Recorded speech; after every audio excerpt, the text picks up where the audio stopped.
Alléluia.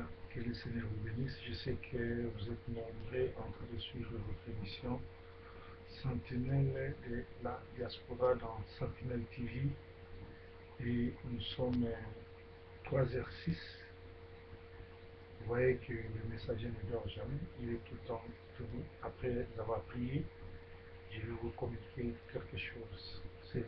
Ce matin, nous parlons sur refuse les mets du roi. Boya kolia biloko ya mokonzi.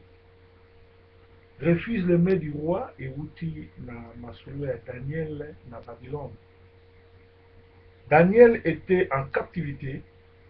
Il était élevé comme serviteur du roi, mais lui et ses 9 autres collègues refusèrent de manger les mets du roi. Les mets du roi, ça veut dire accepter la corruption, accepter la conception du style de vie de ce monde, c'est-à-dire que vous êtes chrétien, vous êtes chrétien, mais vous n'importe qui, vous avez une église pour le Rukabasi, vous avez une église pour le Rukabibal, vous allez chrétienne, vous allez naturel, vous avez ceux qui ont le côté à Mado Tianamutu, ceux qui ont la force maléfique, ceux qui ont empêché au côté de contact dans Zambé, ceux qui ont empêché au yo kamongo dans Zambé, to ozotia maquillage exagéré, parce que maquillage exagéré, ils allaient bafouiller, il y a reine de côte où les lois utilisées, basi il y a faux pasteur, pour la commerce l'église, autre église à la Odyssée, et si ka oyo ba commerçant, bazali koteka, bazo somba, bazo kaba, bazo salanyos.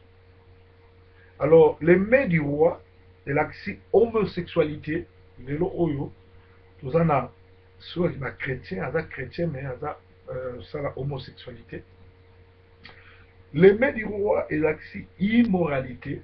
Immoralité, c'est-à-dire, biso dans la université, tous autres dans la sœur, ou lui baza ba sœur ba sambelaka, mais ba banga même ba pasteur te, place ba bazali ka masolo à sexe, masolo à nzoto, masolo moko ezolakisa même pas qui va dans l'église. Mais la plupart ba sa ndenge ba onde ba bimana ba pasteur na ba. Immoralité, oza papa mokolo, okutani na bati ya baninga, kobeta bango, kosimba simba na nzoto, korespecte mwasi ya moninga te. Injustice, eza bame ya roi. Lelo oyo, bato ebele baya na prison, baya ba innocent, ba innocent mingi baya na prison, victime ou bien ba coupable baya libanda. Lelo oyo touti kutala nani athlète sud-africain abomaki mwasi na ye, mais juge ya mwindu azolongola peine de mort, et pourtant ce mec a tué volontairement sa fiancée, tout simplement parce qu'il est intouchable, il est paramédical, il faut Akima, il faut gagner ma médaille. Voilà pourquoi justice faut à la côté. Deux poids, deux mesures. Manque d'amour. La Bible dit vers les temps de la fin, 2 Timothée 3, 1 Timothée 3, 1 à 3, oui, l'amour des uns vers des autres sera éclipsé. Zomona batu, balingi nzambe mingi oyo bamonaka te, mais voisin na ye oyo na bamonaka te, ennemi na ye. Soki asimbi kotonga voisin, soki asimbi kotonga paster na ye, soki asimbi kotonga mondimi, bokondima te ke moto akutanaki na nzambe. Alors alobi amour ya bato ebele ekozala ya kokita, parce que tokomi na temps ya suka. Bato bakopona baprofete oyo bali koteya bango mateya oyo bango balingi, comme les satanistes ya mangembo supu. Ntango ateyaki mateya supu ya sexualité na église, ayaki kopesa molimo ya impudicité na église, ye moko akota libala na infilde, abotana mwasi ya bato. Et la plupart ya bato basambela na nge bomona vie na bango ebeba, parce qu'ils sont même pas des chrétiens, bakoma bandumba, baza bameli banki, baaventurier, besco, parce que ye moko pasteur, bolandi pasteur prophète Placide, alobi moto atiaki ye contact na monde des ténèbres, azala na Londres, il parlait bien de soupe ogi ya mangembo, et na link na bango na Zion Church mokozi nango Sakayonsa Nkosi, parce que bazalaki benemi mais bayoka na bakoma bapire, parce que baza bato monde moko monde de ténèbres ya kokanga ba peuple koenvoûter bango, kobebisa misala na bango, kobebisa bachance na bango, kobimisa même miselekete na banzoto na bango. Voilà pourquoi nalobaki soki opesa mbongo kuna, soki osambela kuna, koyoka soni te ndeko na nga lukanga tokosambela, parce que naza na onction nzambe atie ngai ya kodélivre, ya kokambola, ya kopambola. Yango ozomona bémission nyonso elekaka bazanga otanga komba proverbe te, parce que bayebi ke moto azobangisa bango, moto oyo azo détruire misala na bango, ezali messager proverbe 33.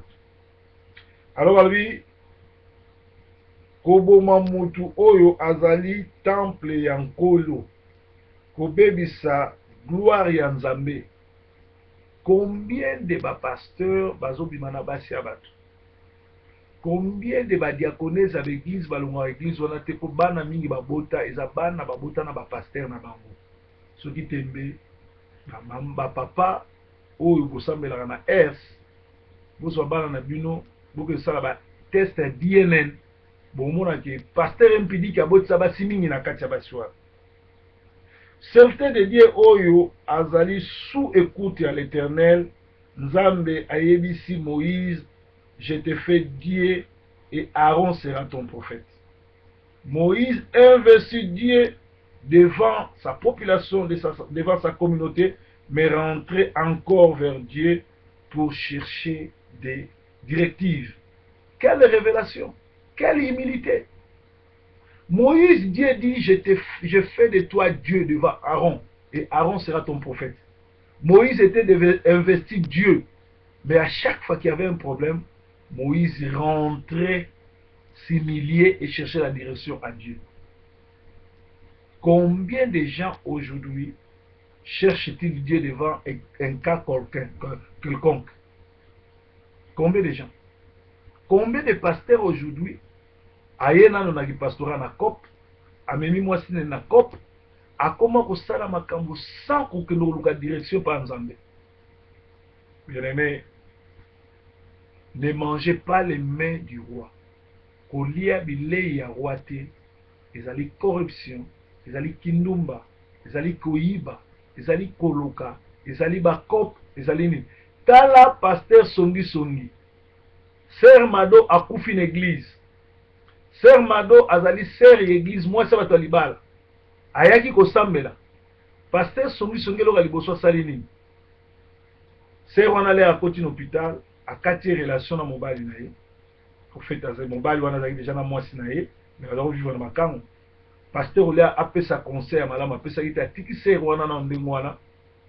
Bakei na hôpital lokola ba next of kin, c'est-à-dire soki mutu azate bango ba kotikala responsable à Sœur Mado, boule na bango yalaki ba récupérer moi na Sœur Mado, et deuxièmement baboyi kokunda Sœur Mado, ça fait 3 mois yangoyo.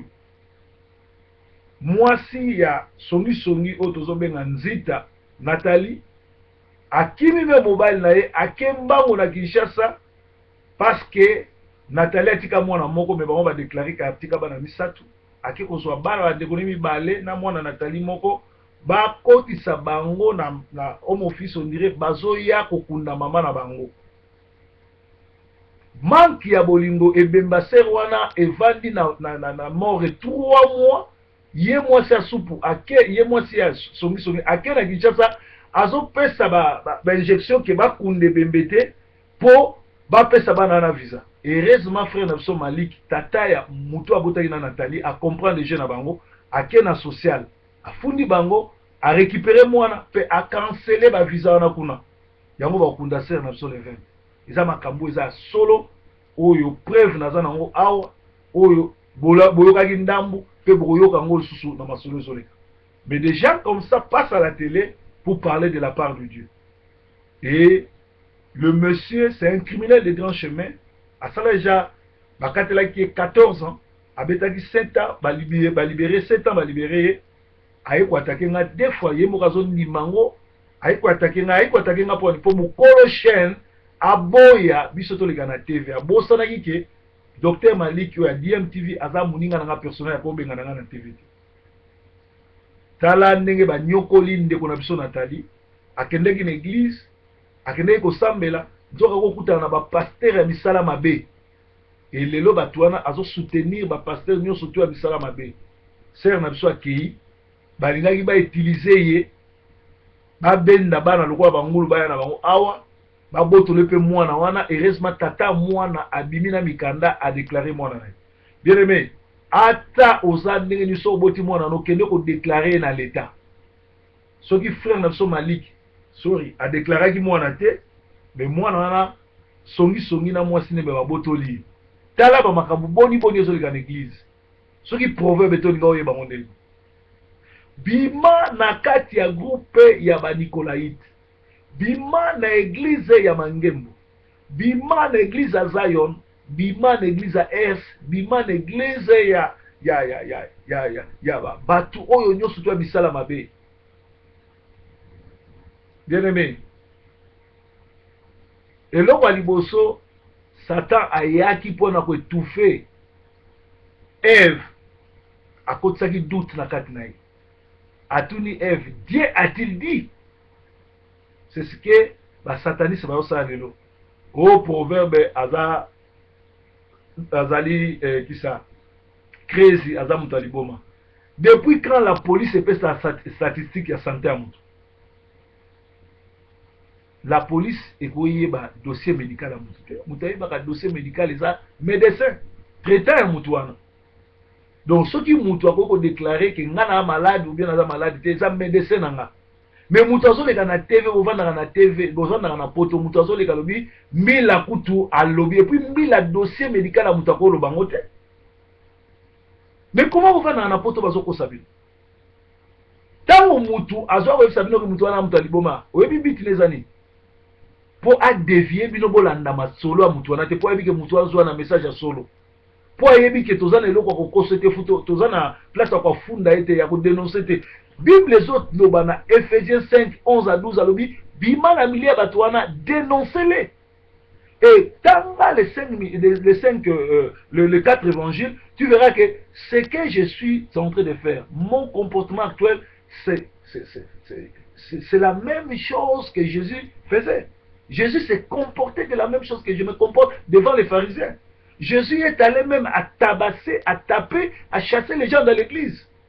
Proverbe na abeti mutute. Proverbe azosuka kaka na ko dénoncer le mal parce que c'est biblique. Tanga même titre indice lobi kangisa batu musumu loko potola bango ministère.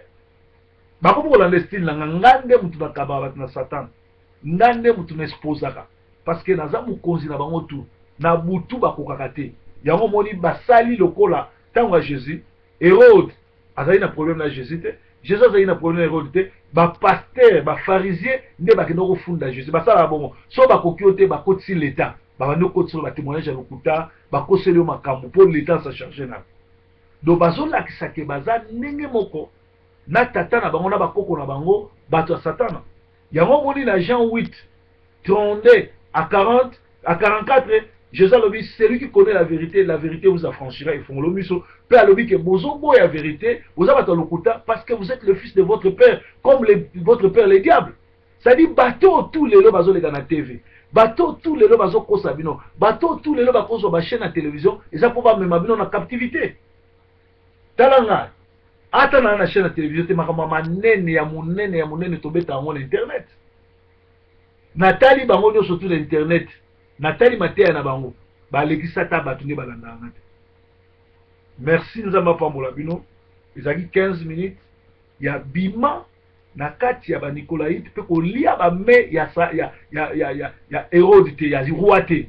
Ba me ya roi ezali lokuta, ezali impudicité, ezali muyibi, ezali même ko déclarer ndaku na sima mwasi, o déclarer ndaku muso tie locataire.